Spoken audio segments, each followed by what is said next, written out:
Good morning, y'all, and welcome back to this Friday special. I guess that's what I'm calling it. It's a two-parter. I changed my shirt, but it's the same day. Fun. No, like I have been trying to find a way to explain to the people in my local area and beyond, like what it is. Like I think about and do within like marketing sphere, and just like in general, like just talk about some of the theories that I've learned throughout my career, and just I don't even know if this is a thing in the upper echelons of education. This is probably some stupid esoteric class for super rich kids in another plane of existence somewhere, but I am a millennial raised by TV. Got that going for me. And I got my bachelor's in marketing, and I see a lot of messages in our day-to-day news, our local media, our social media, our advertisements, you name it. There is some sort of underlying theme to what we're being fed, because that happens when propaganda is being put out, when there's an authoritarian regime, and we see this. We've seen this historically. A lot. There are still a lot of dots to connect, and again, these are just my own thoughts, so people can connect their own dots as well. But the one thing I do want to just enjoy doing is just, there are just some things that people aren't like maybe putting together, or maybe not putting enough emphasis on, that I want to emphasize. And I don't want anybody to think that I'm conspiratorialing in any way. I was just kind of seeing it how I take it.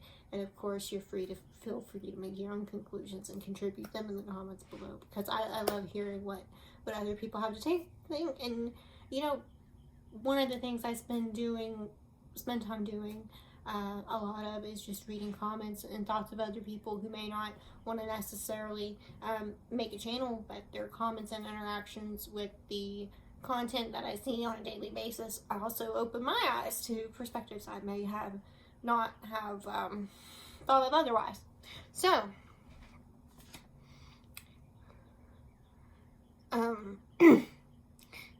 so we've already talked a little bit about Rule 230 and censorship.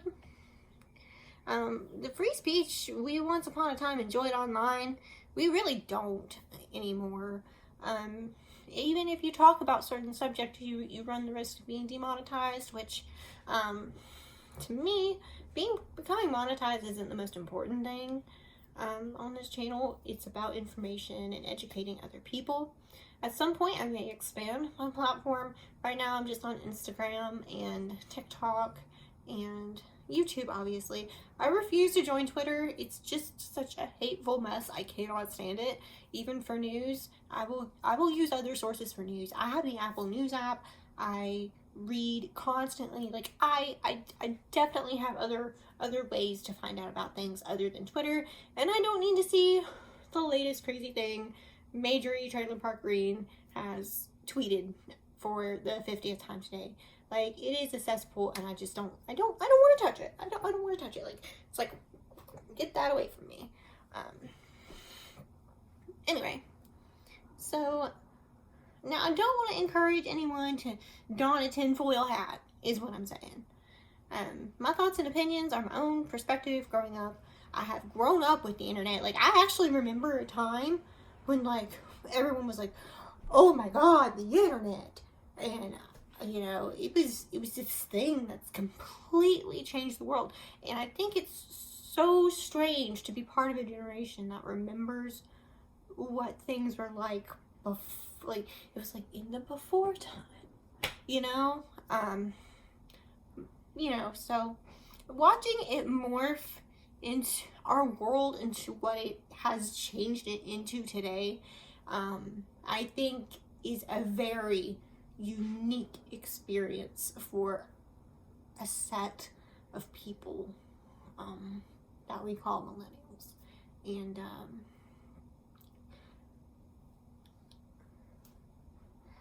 And this is just, you know, my own thoughts on where we might be headed. And maybe these perspectives can help us prevent from becoming something we really shouldn't. And if you guys think I'm reading from notes, you better be right, because I have a lot to cover. So, number one, this is going to sound crazy, and I'm going to start off really light, and maybe this will get us going in a fun direction before I drop the deep, scary stuff on you. But let's talk about that Super Bowl performance. Now, I did not watch it. Like, I saw highlights, and I will say, like, I get having some low-effort choreography for a pregnant woman. Like, you do you, Brie. I understand. I understand. But I will say this: the whole, you know, kitty scratching, fart waving dance moves caught me off guard. Like, I was like, okay, that's a choice. I mean, maybe she had too many nachos with bean dip prior to her performance, and she's just covering up with her dance moves. I think it's great. Everybody knew, or maybe they all had the same bean dip. I don't know, but that was definitely some choice. Those were some choices, I will say. But like, I just see a bunch of like celebrity pregnancy announcements, and it feels like, and like, I get fertility content when I'm not seeking it out.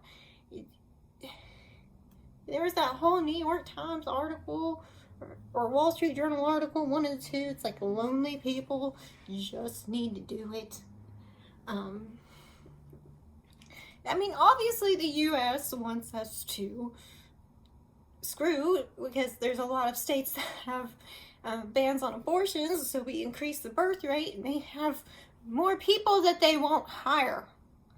That's the whole thing with me. So they're laying people off, and yet they want people to just basically keep on, like, they're worried about the birth rate when they're not hiring anybody, and crap is getting super expensive, and they're not like really doing anything to actually encourage people to have kids.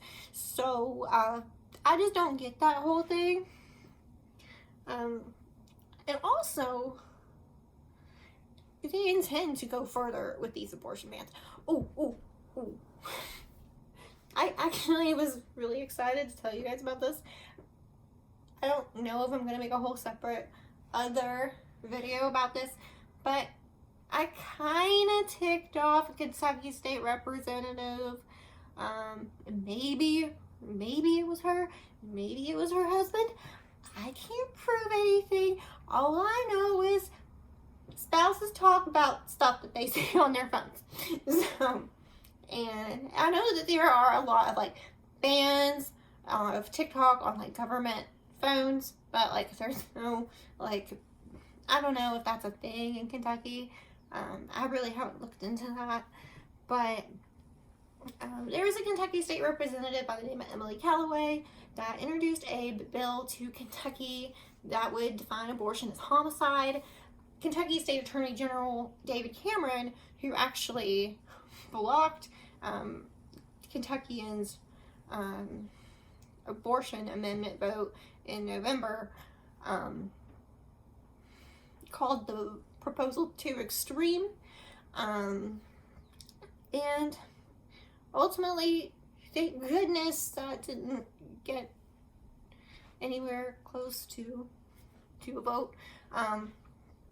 But that was wild, and I had sourced this from PBS. Like, I will link some PBS down in the description box below. What I like to do is I will actually take screenshots of the article and save that article link in my notes to remind myself to put them in my descriptions for you guys. But I like to have the article screenshots on hand, that way I can organize them into a folder and refer back to them as I'm making my content. That way I can make sure I'm being correct where I'm sharing my things from.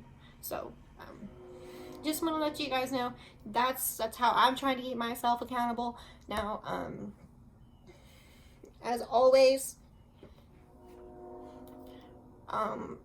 these next few interactions are not my proudest moment, but I somehow hit a sore spot.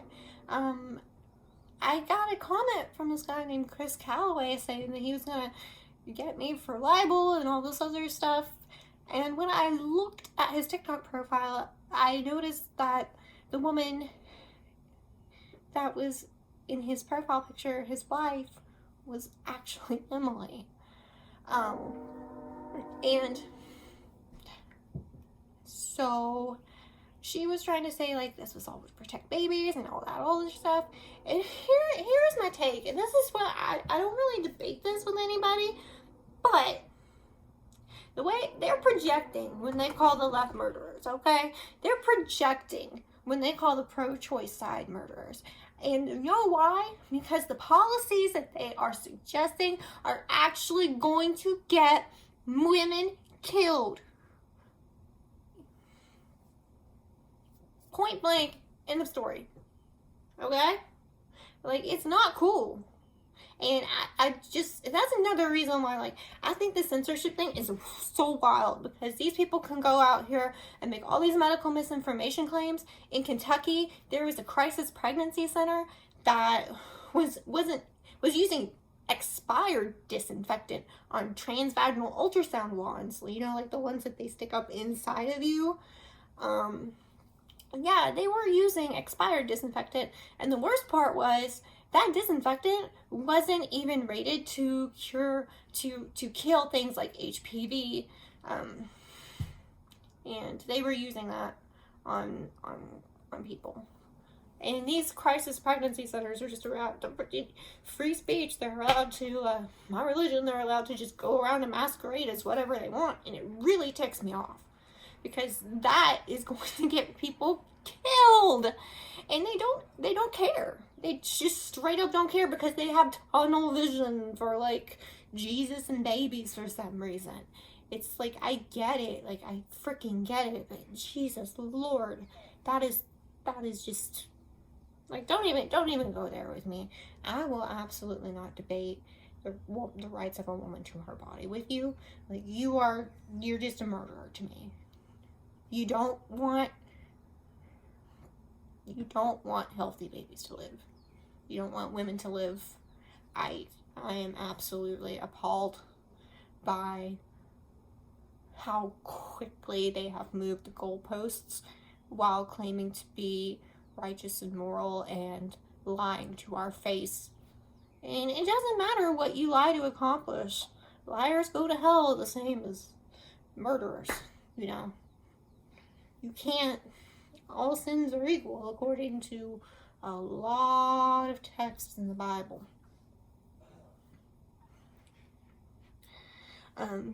What puzzles me and worries me is that, like they're just complaining, we need people to work, nobody wants to work. Yet they're laying people off in key industries, such as railroading, where we've had several derailments in the span of just a few weeks. Like, that is scary, especially as somebody that lives really close to railroad tracks myself.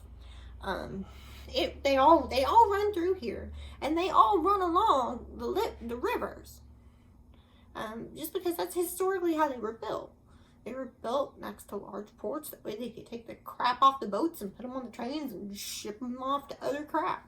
On top of the jobs, most jobs for workers are minimum wage. Even skilled workers are becoming more dominated by automation. It feels disingenuous. Like, it just doesn't feel right. So,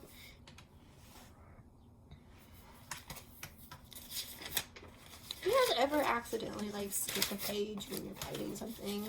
You can't tell, like, what direction you're going in. And then, like I said, although this all sounds like big, dirty conspiracy, I want to make something abundantly clear. Negligence and malice are close friends. They're not the same, like, they're not sisters, they're not in the same family, but I would argue that they're not all that close. Negligence is doing something horrible, but not thinking about your actions to be the cause. So, like, you're just kind of, like, playing dumb. You know what I mean? It's like, well, I didn't know laying off all those people would make that train derail. I didn't know not upgrading those brakes would make that train derail. You know, that kind of thing. It feels really disingenuous. Like, it feels like deep down they know better, but that's their best defense. Because that's what it is. Malice, it has intent behind it. You are intending to hurt people. It's like, I want to lay those people off because I want to make more money. That is greed. The problem is, in many cases, the negligence of the people responsible is poorly feigned and hard to prosecute. I am in no way a legal expert, as I've emphasized before. Wow, that's a hard word. Lawyers, sound off in comments if my understanding of these terms is anyway, like, problematic or just wrong. But I'm just trying to define, like, what that behavior is. And it's sometimes, like, when I am trying to define how somebody acts, it can be really hard to find terms because, like, they just don't exist. Like, or maybe, like, they do exist, but I don't have enough education to have learned them yet. And I'm constantly learning stuff. So I will maybe come across it one day. If you guys have any good learning resources, again, please feel free to link them or mention them below. I really do like learning about this stuff. So, essentially what I'm saying here is the whole thing is safe for a few true lost souls. Like, you know, those people who really buy into the fact, like, JFK was going to come back and stuff. Those are just lost souls. They have taken everything hook, line, and sinker and just drank the Kool-Aid, and you can't really, you can pull them out of it, but it's going to be really hard or damn near impossible. So, know that they're playing a part. They know that they're acting, and they're bad actors, okay? They know damn well what they are saying or doing is wrong. That's the crux of it. Or dangerous, or just plain not what people actually want. They represent people, corporate lobbies and donors. Corporate lobbies and donors really can't afford Brad Pitt to take their poorly written roles. So they settle for the only person to ever make me feel better about my smile, JD Vance. All I'm saying is, you can spot a bad actor on TV. You should be able to identify them elsewhere. The rest of them are truly an unenviable level of lost and insane. Yet, paradoxically, an enviable level of privileged. To be that blind. To be able to be that blind. So, that's level 1. Talking about that. We'll get to level 2 here in a moment. But level 2 is going to be a separate video. So please like, share, and subscribe if you're enjoying this series. And yeah, I am enjoying creating it for you. So we'll get to level 2 here in just a moment.